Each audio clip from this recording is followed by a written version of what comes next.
21절 말씀, 22절 말씀 보십시오.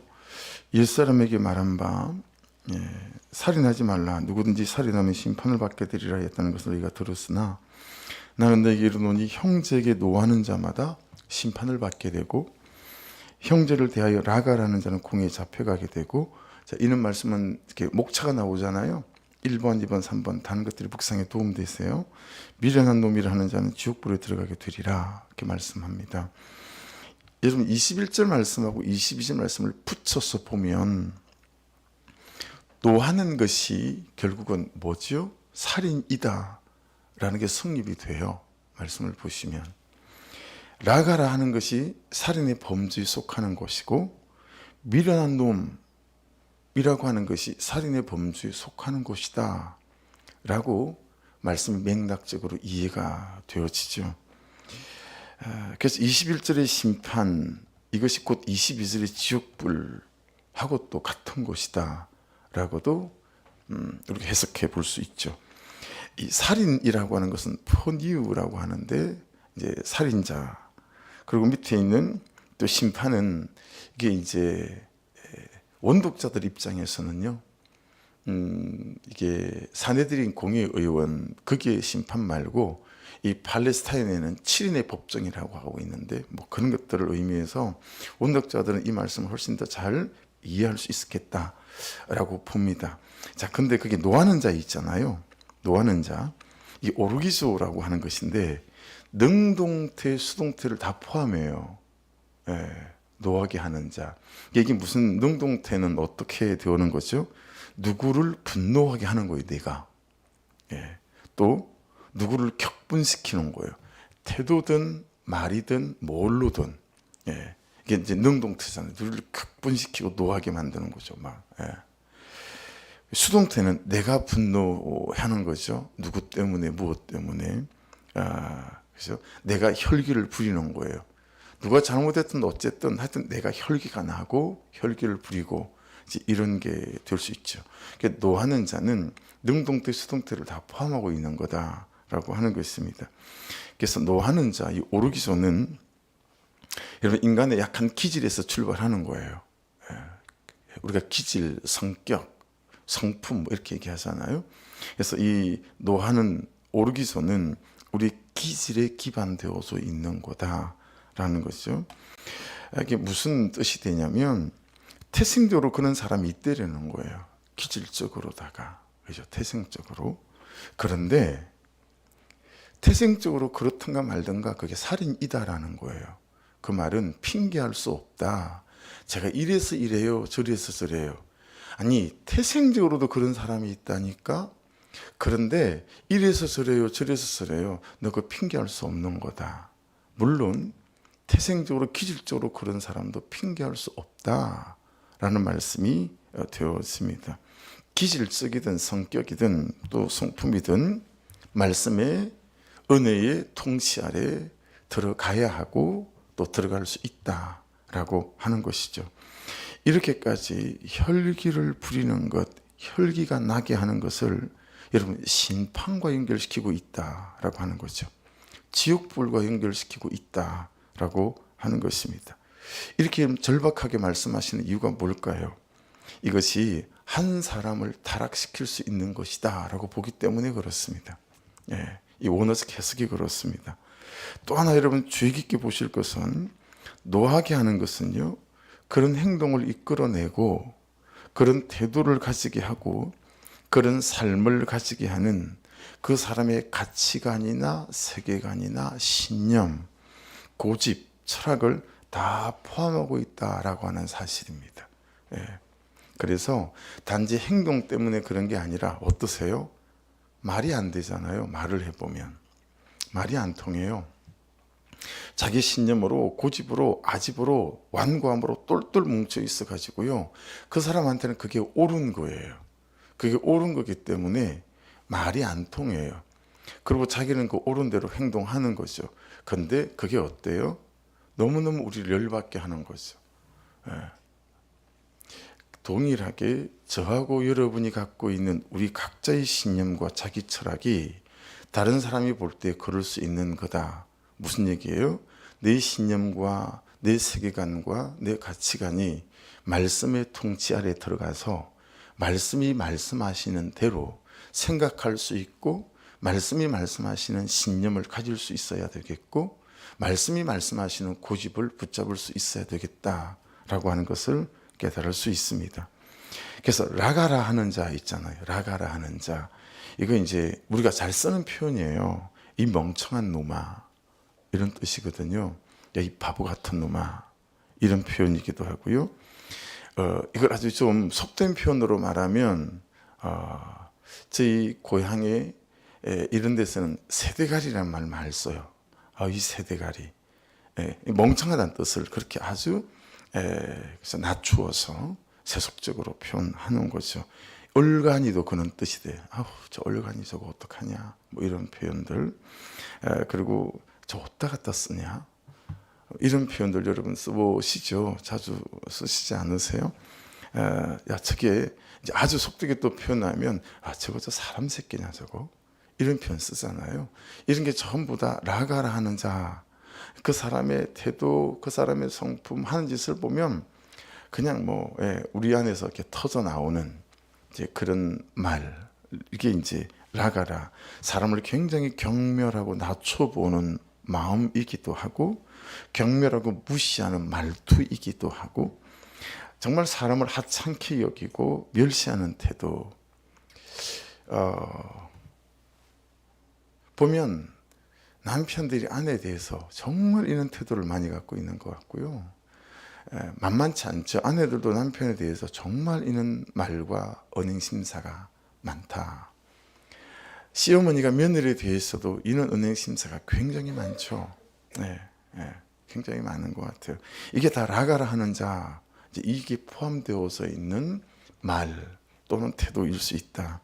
그 미련한 놈 나오죠. 모로스라는 단어인데, 저 우둔한 놈, 이런 뜻도 되고요.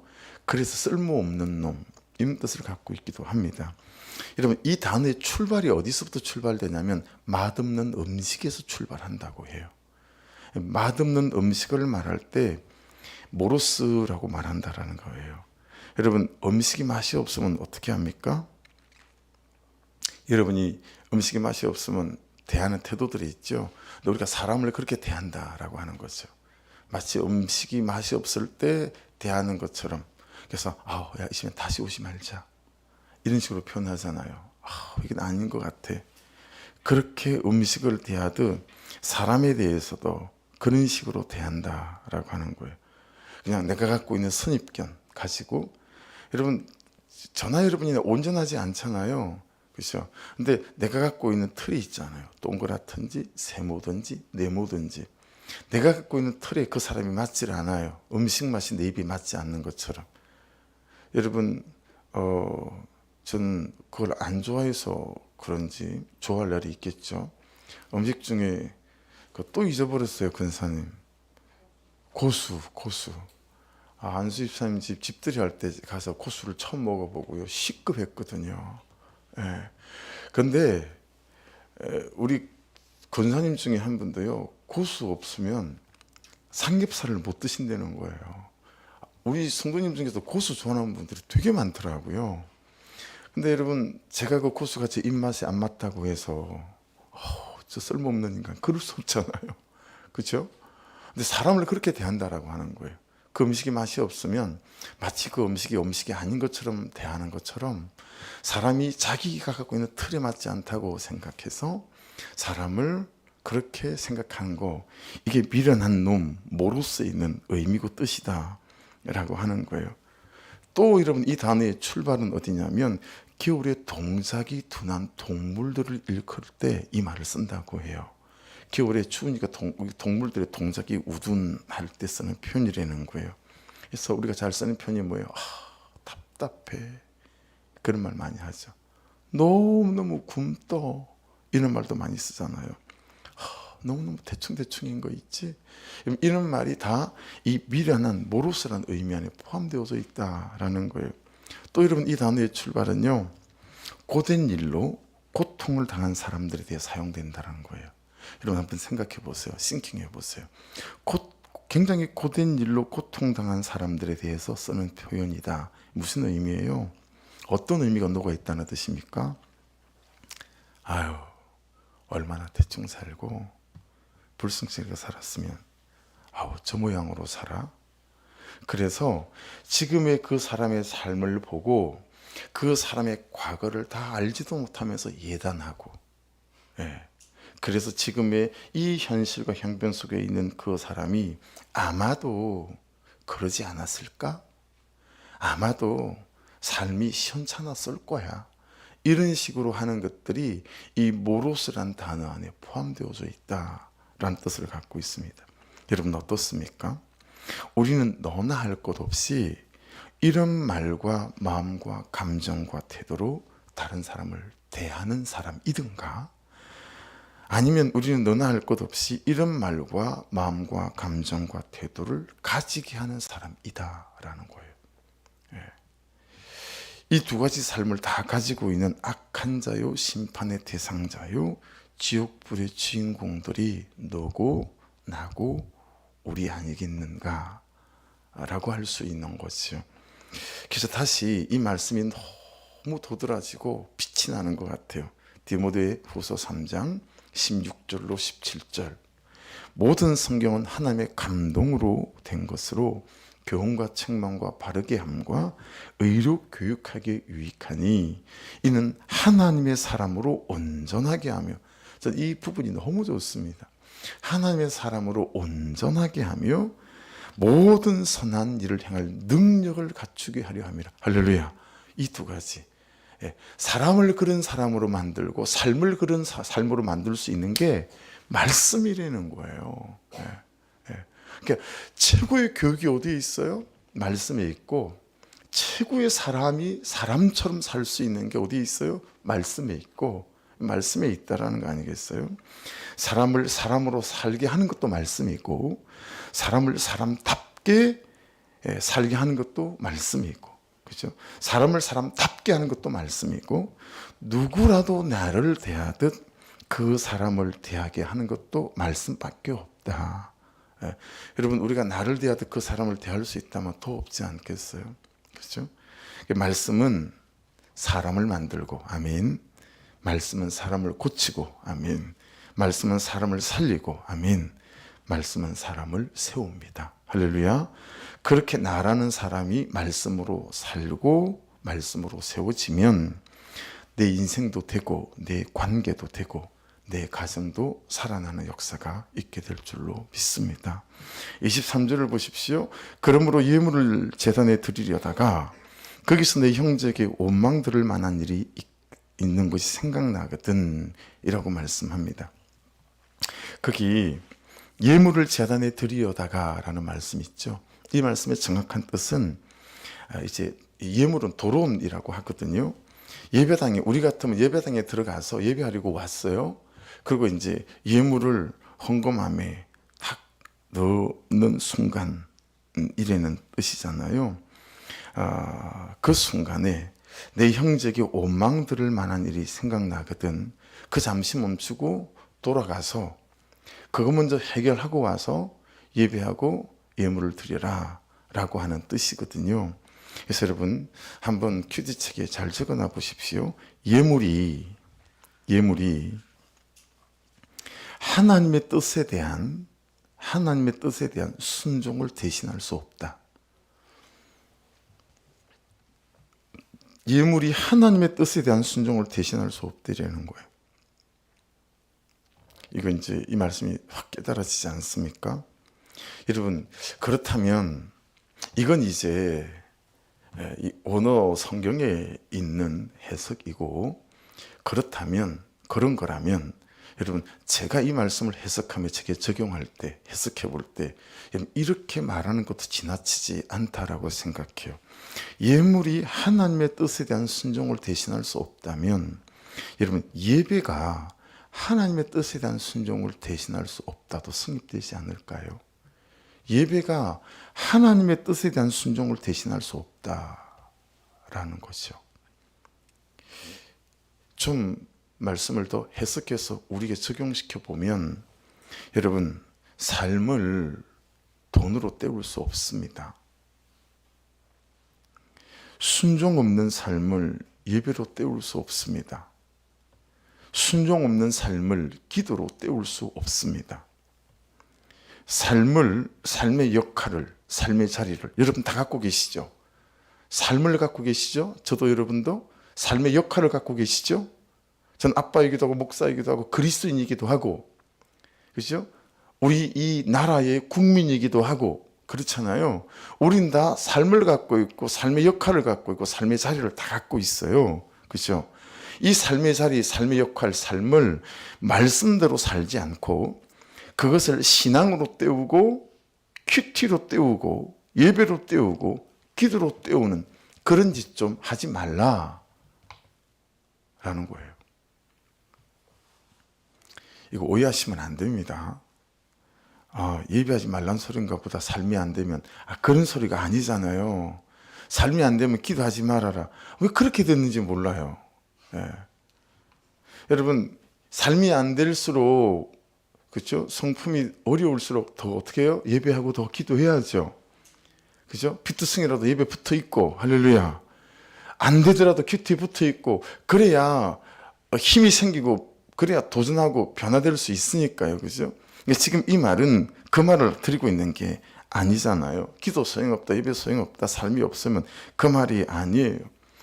이 삶이 안 되고 그럴수록 더 예배하고 그 기도해야죠. 지금 말씀이 우리에게 말씀하고 있는 강조하는 건 뭐냐면 그 어떤 것으로도 말씀대로 살지 않는 너의 삶을 대신할 수 있는 것은 없다라는 거예요.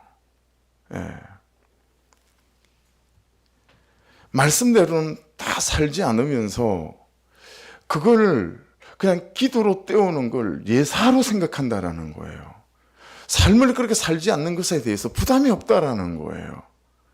그 삶을 그렇게 살기 위해서 기도하는데 삶은 내팽개쳐 놓고 그걸 다른 것으로 대체하려고 하는 거, 이건 말씀이 말씀만 하는 바가 아니라는 거죠. 네. 이 정도쯤 오니까 말씀이 이렇게 깨달아지는 거죠. 제발 너는 너의 삶을 회개로만 때우려는 그런 그리스도인이 되지 말아라. 네.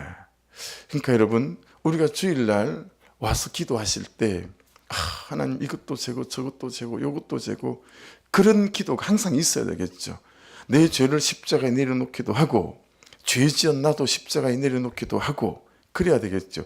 그러나 또한 더불어 하나님 그 말씀 때문에 제가 그 죄를 이길 수 있습니다라는 고백도 저와 여러분의 고백이 되어야 될 줄로 믿습니다. 그렇죠? 예. 그러니까 제발 너의 삶을 해결로만 때우는 그런 그리스도인의 삶에 대해서는 곤란하다라고 하는 것입니다. 말씀이 말씀하시는 것이 뻔히 무엇인지 알면서 아버지로서의 대가지불을 하지 않고 어머니로서의 대가지불은 싫고, 그렇죠? 남편, 아내, 자식, 직원으로서의 받아냄, 낮아짐, 오래 참음, 겸손 그런 삶은 살지 않고 그냥 주일날 회개기도 한 번으로 회개 예물로 너의 그런 삶을 땜빵질하면서 살면 곤란하다라는 거 아니겠습니까? 네. 여러분 하나님이 이렇게 표현하시는 것 같아요. 내가 있잖아, 남 목사, 네 삶이 너무너무 안타깝다. 진짜 너무너무 안타깝다. 너는 왜 이렇게 믿어도, 왜 이렇게 오랜 세월을 믿어도 축복이 없냐, 되는 게 없냐, 변하지 않냐, 그러고만 너는 예수를 믿냐. 이런 의미가 이 안에 포함되어져 있어요.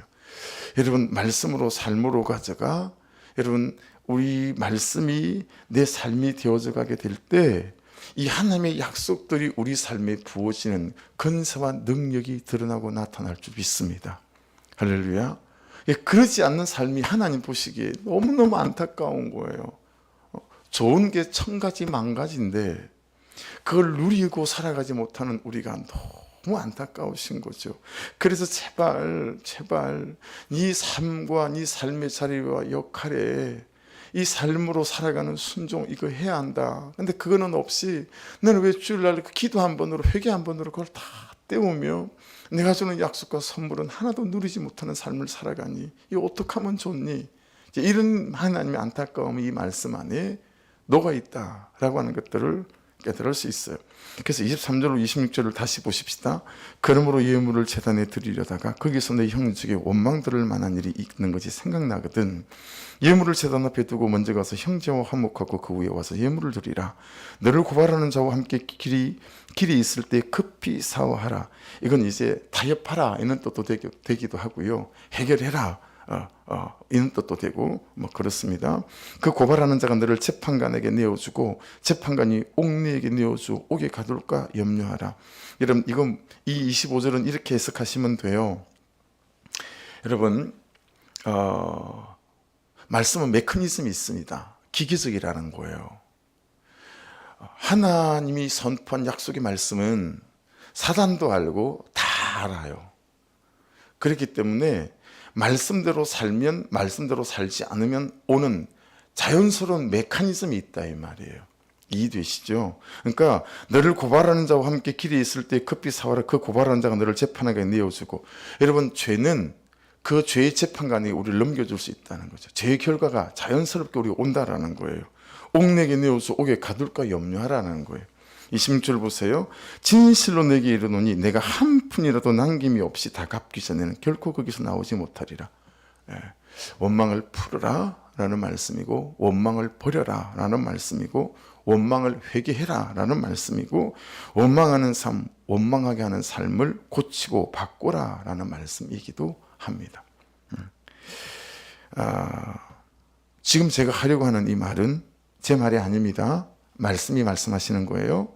너는 하나님의 일을 하기 전에 사람으로서 사람이 해야 하는 사람의 일 먼저 해야 한다. 근데 우리는 내가 사람으로서 사람이 해야 하는 사람의 일은 하나도 하지 않으면서 그것을 예배가 대신해 줄 것처럼 예배하고 기도가 대신해 줄 것처럼 기도하고 큐티가 대신해 줄 것처럼 큐티하면 곤란하다라는 거예요. 이해되시죠? 예배하지 말라는 말이 아니고 기도가 소용없다는 말이 아니라 예배가 대신해 줄 것처럼 예배만 하는 거예요. 삶으로 순종하지 않고 기도가 대신해 줄 것처럼 기도만 하는 거예요. 삶에 대가집을 하지 않고 큐티가 대신해 줄 것처럼 큐티만 하는 거예요. 아니 우리의 삶은 큐티가 대체할 수 없어요. 여러분 큐티를 통하여 우리의 삶이 말씀대로 살아가는 은혜가 저와 여러분의 그 시기를 주의 이름으로 축복합니다. 해서 그 결과는 예배가 대신할 것처럼 예배하고 기도가 대신할 것처럼 기도하고 하면 그 결과는 나도 그 사람도 현실도 변하지 않는다라는 것이죠. 결국 그렇게 우리는 하나님을 원망하거나 또는 사람을 원망하면서 산다라고 하는 거죠. 그래서 먼저 축복하소서 하지 말고 너 나한테 먼저 용서 구해라. 너 제발 내가 사랑할 만하게 좀 살아라. 그런 식으로 살지 말고 네가 먼저 말씀대로 용서하고 네가 먼저 말씀대로 사랑할 만하게 좀 살아봐라. 너부터 말이다. 이런 말씀들이 오늘 말씀 안에는 녹아 있음을 깨달을 수 있습니다. 그래서 사랑하는 여러분, 그가 사랑할 만할 때까지 기다리시다가 사랑하지 않는 은혜가 있기를 주의 이름으로 축복합니다. 그는 사랑할 만하지 않아요. 근데 내게 하나님 그분의 은혜와 말씀의 권능이 임해서 사랑할 만하지 않은 그를 사랑하고 용서하지 못할 만한 그를 용서해가는 이 말씀의 복음의 진짜 권세와 능력이 이 새벽부터 저 것도 되고 여러분 것도 되어지는 은혜가 있기를 주의 이름으로 축복합니다. 그렇게 삶을 큐티로 대신하려고 하는 시도와 도전은 우리의 것이 되면 곤란하겠다라고 하는 것입니다. 27절에 간음이라는 단어가 나오고 28절에도 끝에 간음이라는 단어가 나오고요. 그리고 32절에도 가면 그로 간음하게 함이요 또 마지막에 간음함이니라 이제 이런 말씀들이 나와요. 이혼 정수에 대한 얘기도 나오고 이제 간음과 음욕 이런 얘기들이 나오는데 이 간음은 모이큐오라고 하는 단어인데요. 말씀을 좀 풀어서 해석한다면 너희 마음은 너희 몸보다 훨씬 빨리 정욕으로 더럽혀질 수 있다는 거죠. 아무도 모를 것 같은 곁눈질로 이렇게 쳐다보는 거 그런 것들이 다 우리의 심령을 더럽힌다라고 하는 것이고 야 그것도 간음이다 라고 말씀하시는 거죠. 가늠하지 않는 삶이 그만큼 결코 쉽지 않다라고 하는 것을 깨달을 수 있습니다. 그러니까 어떤 정도의 결단을 해야 되냐면 29절 이하를 말씀하시는 거예요. 내 오른손이 겼는지를 하면 엄령해지면 그 눈을 멀게 해야 된다는 거예요. 예. 그 정도로 그만한 결단이 없이는 이 가늠과의 싸움에서 이길 수가 없다라고 하는 것이죠. 한 눈으로 거룩하게 살 것인지 쓰레기 같은 삶을 살 것인지 너 결정해야 된다라고 하는 거예요. 그래서 악은 모양이라도 버리라라고 하는 말씀이 진짜 그래서 그런 거지요. 예, 여러분 자신하지 말라는 거예요. 여러분이 큐티하고 새벽을 깨우고 이러니까 그 정도쯤이야. 절대 그러지 말라는 거예요. 자신할 수 있는 사람이 아무도 없다라는 거예요. 또 남을 해치려는 마음이 품어지고 행동을 옮기려고 할 때 어떻게 해요? 오른손을 잘라버려야 된다. 이만한 결단들이 없으면 어렵다라는 거예요. 그렇죠? 예. 그렇게 보면 그런 사람이 되지 않고 그런 가늠 안에 들어가지 않을 수 있는 참 새벽을 깨워 기도하고 또 큐티하고 그죠? 이런 것들이 훨씬 쉽잖아요. 내 오른손을 잘라버리는 것보다는. 그렇죠? 여러분 한 가지 이제 우리가 잘 기억해야 될 것은 간음에 대해서는 이 다음의 말씀을 이제 주일 설교 같은 좀 간음에 대해서는 이게 분량이 되게 많아요. 그래서 여러분 간음을 성욕하고 혼돈하면 곤란합니다. 우리가 부부가 되고 아내와 남편의 자리에 있을 때 성욕은 하나님이 주신 선물 같은 거예요. 성욕이 없이 우리가 어떻게 후손을 놓을 수 있겠어요? 이게 성욕과 간음을 혼돈해서도 안 되고 성욕과 정욕을 혼돈해서도 곤란합니다. 그렇죠? 네. 하나님이 정해주신 관계 안에서 성을 누리는 것은 하나님이 주신 기쁨이에요. 근데 우리가 그 가정이라는 테두리를 벗어나고 배우자라는 관계를 벗어나서 이제 이 성욕이 정욕이 되어져서 우리를 범죄케 하는, 그래서 관계를 깨어지게 만들고 가정을 깨어지게 만드는 그것이 죄이지, 우리에게 본질적으로 있는 성욕 자체가 마치 더러운 것인 것처럼 생각하면 그건 혼동하는 거다라고 하는 것이죠. 그래서 이제 가정 안에서는 성의 기쁨을 누리고 사는 것들이 하나님이 주신 은혜인 거지요. 근데 이제 이 아내들이 이제 관계들이 뭐 어쩔 수 없는 거라고 생각해요. 화가 나고 관계가 틀어지면 이제 이 성의 기쁨을 주로 여성들은 무기로 쓰죠. 무기로 쓰기 때문에 굉장히 어려워해요. 남편들은 몸을 닫아버리니까요. 그래서 참 남자들하고 이렇게 목장을 나누고 얘기하고 이렇게 해보게 되면 이제 이런 데 대한 혼동이 참 많이 있는 것 같아요. 그러니까 순결이 없어지면 끝이다, 뭐 이런 식으로 자녀들을 교육하지 말라는 거예요. 김양재 목사님이 그렇게 말씀하세요. 순결을 지키지 못하면 끝이다.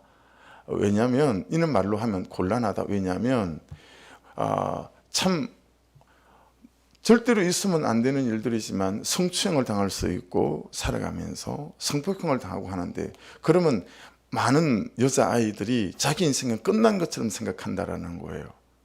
그래서 성폭행 같은 건 이게 성기에 대한 손상이지 육체적인 순결이 무너진 게 아니라는 거예요. 잘못 가르치고 있다. 저는 김양재 목사님의 이 말씀이 되게 이렇게 공감이 갑니다. 그래서 상황과 현실이 아니라 내가 말씀 앞에서 내 삶을 정결하게 또 내 성을 정결하게 지켜가는 그것이 훨씬 더 중요한 것이다 라고 하는 것에 대해서 이제 말씀하시는 거죠. 좀 정리하면 여러분, 간음은 있잖아요, 만족의 문제가 아니에요. 무슨 얘기냐면, 여러분 사람들이 사자를 고양이처럼 키우는 거 보신 적이 있으시죠? 저기 석유 많이 나서 부자로 사는 중동에 가면 중동 부자들이요, 자기의 이제 부유함을 과시하는 것 중에 하나래요. 사자를 어릴 때부터 길들이고 해서 집에서 강아지처럼 키우는 거예요. 근데 이때 사자를 강아지처럼 키울 때 가장 중요한 것이 어떤 거냐면 사람을 이렇게 대들지 않도록 아침, 점심, 저녁으로 만족할 만하게 최상의 고기를 제공해 주는 거예요. 예. 최상의 고기로 제공해 주니까 배가 항상 부르잖아요. 그러니까 집에 같이 다른 개가 있고 다른 고양이가 있어도 절대 먹지 않는다라는 거죠. 그냥 같이 지낸다라는 거예요. 왜냐하면 만족이 되니까 자기 배가 이게 너무너무 중요하다는 이게 굶기면 언제 사자가 돌변할지 모르는 거죠. 그러니까 사자도요 만족시켜주면 사람을 안 잡아먹어요. 강아지처럼 키울 수가 있어요. 근데 여러분 간음은 정욕은 안 그래요. 여러분 정욕은 만족이 없습니다. 무슨 얘기냐면 정욕은 성적인 이 간음은 만족의 문제가 아니라 죄의 문제예요. 유혹의 문제고 아무리 부부 간에 만족스러운 성생활이 있더라도요 이 간음은 죄의 영역이고 유혹의 영역이기 때문에요 돌아서면 딴짓을 하고 싶어져요. 예. 그래서 이 청년들 대학생들에게 되게 영향력 있게 설교하시고 하는 저기 향남 이제 예수 향남교회라는 이제 화성에 있는 향남이라고 하는 시골 마을인데 이렇게 좀 규모가 있고 장로교회 안에서는 이제 새로운 그런 목사님을 이렇게 정갑신 목사님이라는 분이 있는데 그 목사님은 주일날 설교하시면서 그러신대잖아요. 자기도 너무 바람을 피고 싶대라는 거예요. 목사님이 주일날 설교하시면서. 근데 목사라서 바람을 못 피워서 그냥 아내랑 산다고. 이게 남자예요. 여자들은 안 그러신가요? 그러니까 이 성적인 정욕은 만족의 문제가 아니고 죄의 문제입니다. 유혹의 문제고 그냥 돌아서면 딴짓을 하고 싶은 거죠. 예. 그러니 이걸 얼마나 말씀으로 가져가고 성령으로 가져가고 기도로 가져가서 여러분 우리를 하나님 앞에 세워야 하는지. 그러니까 사자는 길들일 수 있어도 정욕은 길들일 수 없습니다. 그걸 인정해야 됩니다. 정욕은 길들일 수 없다는 걸 인정하고 그냥 하루하루 사는 거예요. 말씀 앞에.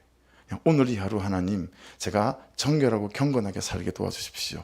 그리고 하루 살고 나면 하고. 선배 목사님이 제게 우리 이제 후배들 모아놓고 그러더라고요. 50대를 견딜 수가 없었대요. 40대라 그랬나 50대라 그랬나 잘 모르겠어요. 기억이 가물가물해요. 너무 성적인 막 이런 것들이 막 심해가지고 근데 50대인 것 같아요. 50대를 이제 넘겼어요. 이제 60이 된 거죠. 선배한테 야 선배님 저 이제 50대를 넘어섰습니다. 그랬더니 그 60대 중반에 있는 목사님이 그러셨대요. 김 목사 요즘은 약이 좋고 먹는 게 좋아가지고 60대도 똑같아. 그래가지고 너무 절망하셨다고. 너무 절망하셨다는 거예요. 60대면 안 그럴 줄 알았는데 60대 때도 소용이 없다는 거예요. 여러분 성적인 간음은 길들일 수 없다. 말씀 앞에 묶여있지 않고 은혜 앞에 묶여있지 않으면 방법이 없다. 그래서 이건 남자도 여자도 요즘은 다 해당상이 되는 것 아니겠습니까? 저와 여러분이 정말 말씀 앞에 성령의 은혜 앞에 잘 쓰셔서 하루만 아니면 박보영 목사님 말씀처럼 반나절만 아니면 우리 2시간마다 울리는 가만가만 큐트를 통해서 2시간을 견뎌가면 하루가 되어질 것이고 그 하루를 견뎌가다 보면 일주일이 되어질 것이고 그렇게 성의 경계를 잘 지켜서 나를 지키고 가정을 지키는 저와 여러분 될 수 있기를 주의 이름으로 축복합니다. 기도하겠습니다. 말씀 붙잡고 하나님 길게도 말고 내일도 말고 그냥 오늘 이 하루 정말 말씀으로 사라지는 그런 몸부림과 대가지불이 있는 저희가 되게 도와주십시오. 오늘 말씀처럼 삶을 그냥 회개 한 번으로 대체하려고 하는 하나님 이런 영적인 뻔뻔함이 이제 저희 것이 되지 않고 우리 것이 되지 않는 은혜를 부어달라고 또 기도하길 원하고 정말 말씀에 대한 삶에 대한 대가지불을 해가며 하나님 이 걸음을 하루하루 살아나가는 은혜를 부어 주옵소서 기도하고 선교사님들 항상 기도해 주시고요. 새로 시작하는 목장과 목자들을 항상 중보해 주시기를 부탁드립니다. 우리 주여 한번 부르고 기도 시작